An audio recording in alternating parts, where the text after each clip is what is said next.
Originally, like when we were designing the game, it was conceptualized as just you have this ball and you have to go through an obstacle course, but we thought, wouldn't it be more fun if your ball is a giant rock? And the obstacle course is not just obstacles, but the entire enemy army.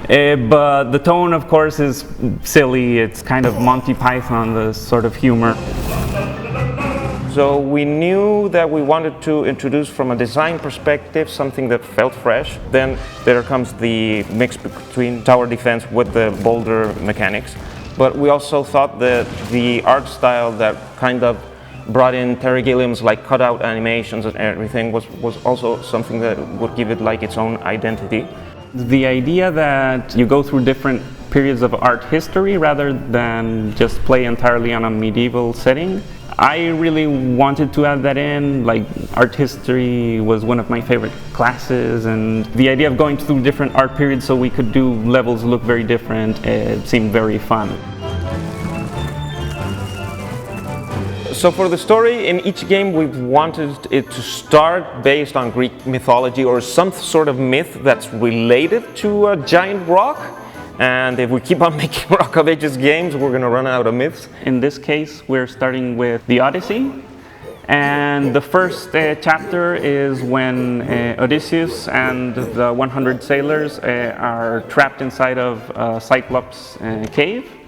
And in this cave, the Cyclops blocks the exit with a giant rock. And that, of course, is our character, the Boulder.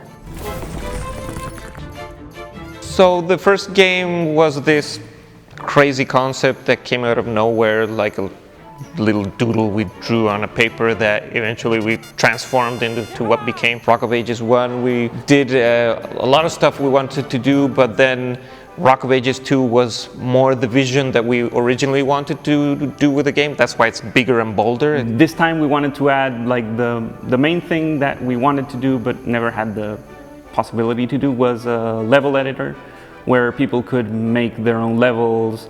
Like, it's a really big and fun feature. We're trying to give the players as much freedom as they can to make their levels as unique and different as possible. For Rock of Ages 3, we wanted you to be able to break more than ever before. That means you have more tile sets, more units to break, more boss fights, and more of everything than ever before.